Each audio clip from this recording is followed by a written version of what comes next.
Hello everyone, सो premix में आपका स्वागत है। और आज हम क्रोनोलॉजिकली हम चल रहे हैं। हमने स्टोन एज किया, आईवीसी किया, वैदिक पीरियड किया, महाजनपद पीरियड किया। अब महाजनपद में जो सबसे बड़ा महाजनपद है वो मगध। मगध के बारे में भी कुछ चीज़ें देख लेते हैं। मगध के ऊपर जो डायनेस्टी इवेंचुअली रूल करेगा, जैसे हरण्यका डायनेस्टी, फिर शिशुनागा, और शिशुनागा के बाद फिर नंदा, फिर मौर्यन डायनेस्टी। तो मौर्यन डायनेस्टी के बारे में भी कुछ बातें करते हैं। ठीक है, अच्छे क्वेश्चंस होंगे और अपना मार्क्स बताना है कमेंट सेक्शन में कि कितने मार्क्स आ रहे हैं आपके। ठीक है, 5 क्वेश्चंस, और भी ज्यादा क्वेश्चंस आपको प्रैक्टिस करना है। परख हमारा टेस्ट सीरीज चल रहा है, आप ज्वाइन कीजिए, अभी 20% डिस्काउंट है। नंबर यहाँ पे दिया हुआ है, मेल आईडी भी बगल में आपको दिख रही है। तो कोई भी डाउट हो बिल्कुल नंबर पे कॉल कीजिए, मेल आईडी पे अपने इश्यूज पूछिए। पहला क्वेश्चन आपके सामने, which dynasty first made Avanti a part of Magadha Mahajanapada? किसने बनाया अवंती को? एकदम सीरियस हो जाइए, क्वेश्चंस अभी अच्छे होंगे काफी और बहुत सारे चीजें आपकी क्लियर हो जाएंगी। तो किसने बनाया सबसे पहले अवंती को मगध महाजनपद का पार्ट? 16 महाजनपद थे। अंगुत्तर निकाय पिछले वीडियो में हमने डिस्कस किया था प्रीमिक्स में, और उसमें से 4 महाजनपद बचे थे जो मेजर महाजनपद थे, मगध, अवंती, वत्स और कौशल। तो अवंती किसके पार्ट में सबसे पहली बार मगध महाजनपद का, किस डायनेस्टी में सबसे पहली बार अवंती जो है वो मगध महाजनपद का पार्ट बना? तो आंसर इज शिशुनागा। जैसे हरण्यका डायनेस्टी के बारे में आप बात करते हैं तो इसका निमोनिक क्या है? BAU, बाऊ बाऊ। तो बिंबिसारा, अजातशत्रु, उदयन, ये 3 नाम आपको याद रखने हैं। तो हरण्यका डायनेस्टी, इसके बाद शिशुनागा आया, फिर नंदा और फिर मौर्यंस। शिशुनागा ने बनाया अवंती को मगध महाजनपद का पार्ट, ये आपको ध्यान रखना है। अब जैसे आप ये मैप भी अगर आप देखोगे तो ये जो कोर एरिया आप देख रहे हो राजगृह का, ये कोर रीजन है। हरण्यका डायनेस्टी के टाइम में ये थोड़ा और बड़ा, इतना एरिया आया, और उसके बाद आप देखोगे शिशुनागा के टाइम पे ये और बढ़ गया। उज्जैन जो अवंती का पार्ट है वो आ गया शिशुनागा के अंदर। तो ये चीज ध्यान रखिएगा, शिशुनागा के पीरियड में अवंती महाजनपद जो है वो मगध महाजनपद का पार्ट पहली बार बना। अगेन ये ना मगध का एक प्री एक्सपेंशन एरा है जिसमें बिंबिसारा, जिसको कि फाउंडर माना जाता है, रियल फाउंडर हरण्यका डायनेस्टी का, फिर शिशुनागा, अजातशत्रु बिंबिसारा के बाद फिर उदयन, उसके बाद आपका शिशुनागा डायनेस्टी, फिर नंदा डायनेस्टी, फिर मौर्यन डायनेस्टी। कितने दूर तक फैला ये, मतलब जो मगध का एम्पायर था कितने दूर तक वो फैला हुआ था, आप इसमें आपको बार बार देख सकते हैं, काफी चीजें आपकी क्लियर हो जाएंगी। नेक्स्ट क्वेश्चन पे चलते हैं। आदि पर्वन, आदि पर्वन इज पार्ट ऑफ। अब आप बोलोगे कि सर ये कहां पहुंच गए आप, धर्म वर्म की बातों में आ गए आप। अब इसमें होता है ना कि अगर NCERT करेगा इन सब चीजों के बारे में बातें तो हमें भी करनी पड़ेगी ये सब बातें। तो आदि पर्वन किसका पार्ट है? धर्मसूत्र का, धर्मशास्त्र का, महाभारत का या रामायण का? तो आंसर है महाभारत का। आदि पर्व भी बोलते हैं इसको। वन ऑफ द, मतलब होता है ना 18 किताबें हैं अगर महाभारत में, तो पहली किताब, पहला पार्ट माना जाता है आदि पर्व को। अब क्वेश्चन आएगा कि सर ये कहां से? अभी हम पढ़ रहे थे मगध और हम अभी पढ़ रहे थे मौर्यन एम्पायर, और आप ये कैसी कैसी बातें करते हो? अभी मैं आपको दिखाता हूं कि इसका सोर्स क्या है। ठीक है ना, सीरियस हो जाइए, मजाक मत कीजिए। देखिए हर समय मजाक नहीं करना चाहिए। So the point here is कि आप देखो, अगेन ये क्लास 12th NCERT है, चैप्टर 3 है, और चैप्टर 3 में पता नहीं यूपीएस, मतलब जो NCERT है उसको, मतलब वहां पे हुआ क्या है कि वो ना एनालाइज कर रहे हैं महाभारत को।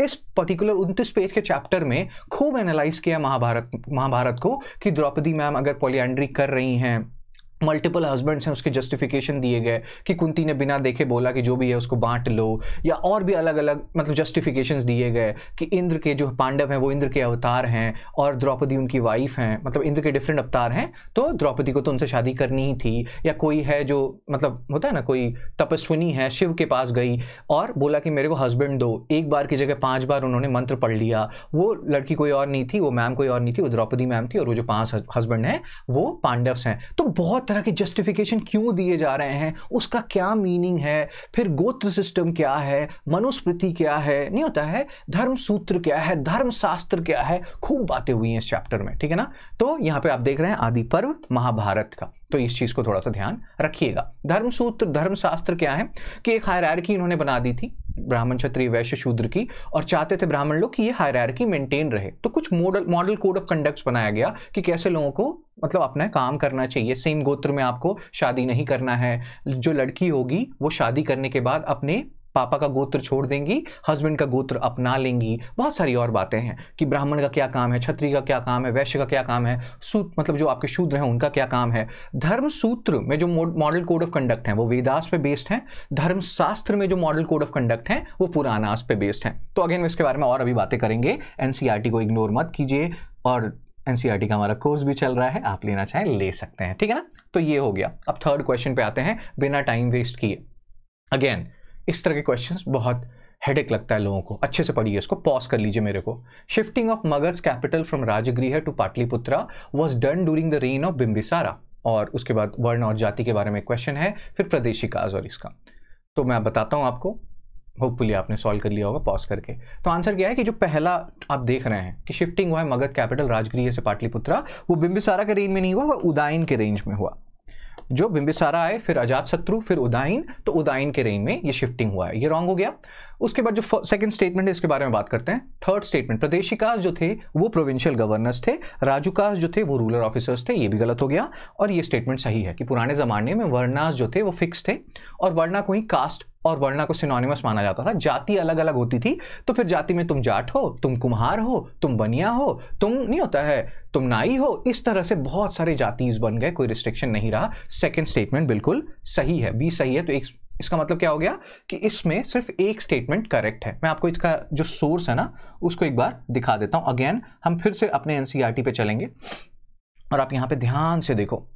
अगेन आप बोलोगे सर ये कहाँ से आपने बोल दिया कि जाति बहुत सारे हो सकते हैं। आप यहाँ देखिए, इसको मैंने अंडरलाइन किया हुआ है, जो मैं अभी पढ़ा रहा था, जो एनसीईआरटी कोर्स की हम बात कर रहे थे, उसमें मैं ना जो इंपॉर्टेंट चीज़ें होती हैं उसको अंडरलाइन कर देता हूँ। देखिए क्या लिखा है कि जो ब्राह्मणिकल थ्योरी है, वर्णा जो है वो बेस्ड ऑन बर्थ है, जाति भी बेस्ड ऑन बर्थ है, लेकिन वर्णा आपका फिक्स्ड है और जाति पे कोई लिमिट नहीं है। तो धीरे धीरे बहुत सारी जातियाँ आती गई और सेम टाइप के ऑक्यूपेशन में तो फिर इनको एक ग्रुपिंग भी कर दिया गया श्रेणी और गिल्ड्स का, जो आप अया बदले मणिग्रामम, जिनका की एक set of rules and regulations होता था कि नहीं होता कितने घंटे काम करना है, क्या प्राइस रखना है, एक्सेट्रा एक्सेट्रा। तो एकदम एक्सप्लिसिटली आपके क्लास 12 एनसीईआरटी चैप्टर 3 में ये दिया हुआ है, तो इस पे गलती नहीं करना है। एनसीईआरटी इसको इग्नोर मत कीजिए, ठीक है ना। तो अब इसका मतलब क्या हो गया कि सेकंड स्टेटमेंट सही है, सिर्फ एक स्टेटमेंट वहां सही है। और अभी हमने बातें की कि जो प्रोविंशियल गवर्नर्स थे उसको बोलते हैं प्रादेशिकास, इसको भी ध्यान रखिएगा, ठीक है। और ये कुछ मैप है, सुवर्णगिरी, इधर से गोल्ड माइंस की तरफ जा सकते थे लोग। एनसीईआरटी का बैच चल रहा है, मैं बार बार आपको कह रहा हूँ, चैप्टर वाइज मैंने चीजें कवर की हैं, आपको काफी हेल्प मिलेगा। अगर आप लेना चाहें ये कोर्स, बिल्कुल लें, कोई दूसरा और कोर्स लेना चाह रहे हैं तो कोड यूज कर लीजिएगा, शुभ। आगे चलते हैं, टाइम वेस्ट नहीं करते हैं। फोर्थ क्वेश्चन पे आते हैं। ये सेक्ट्स हैं, इनके बिलीफ हैं। अब ये मगध और मौर्यन में हमने क्यों डाला है, अभी इस पे भी डिस्कशन करेंगे। तो आजीविका चार्वाका नास्तिक स्कूल, इनके बिलीफ क्या है, क्या है आंसर? आजीविका स्कूल, और वो क्या बोलते हैं, एवरीथिंग इज प्री ऑर्डेंड, सब कुछ पहले से लिखा हुआ है, जो होना है आपके भाग्य में सब कुछ पहले से लिखा है। चार्वाका स्कूल जो है वो क्या कहती है, वो मटीरियलिस्टिक स्कूल है। वो कहती है कि अगर उधारी लेके भी आपको घी पीना पड़े तो घी पियो। इसका मतलब है कोई आपका दोस्त है जो चार्वाका फिलॉसफी को मानता है तो उसको कभी भी उधारी मत दो। नास्तिक स्कूल का भगवान से कोई रिलेशनशिप नहीं है हिस्ट्री में। नास्तिक स्कूल का मतलब होता है कि they rejected the authority of Vedas, ठीक है ना, ठीक है, rejected the authority of Vedas. इस चीज को ध्यान रखिएगा, मतलब कि तीनों के तीनों जो पॉइंट्स हैं वो गलत हो गए यहाँ पे। तो आंसर क्या हो जाएगा आपका, नन। टफ क्वेश्चन है, ट्रिकी क्वेश्चन है।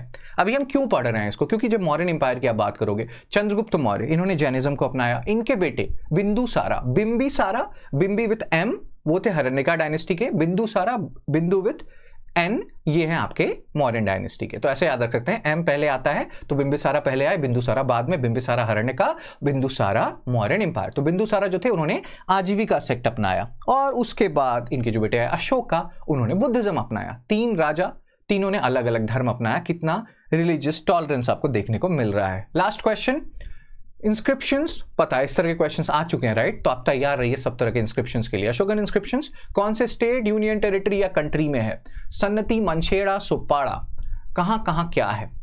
पॉज कर लीजिए मेरे को। अब इसमें सन्नति जो है आंध्र प्रदेश में नहीं है, ये है कर्नाटका में। मनछेड़ा पाकिस्तान में है, सोपाड़ा भी महाराष्ट्र में है। मतलब दो पेयर जो है वो करेक्टली मैच्ड हैं, ठीक है। तो इसको एक बार मैप को अच्छे से देख लीजिएगा, सोपाड़ा, सन्नति, ये सारे मैप्स, ठीक है ना।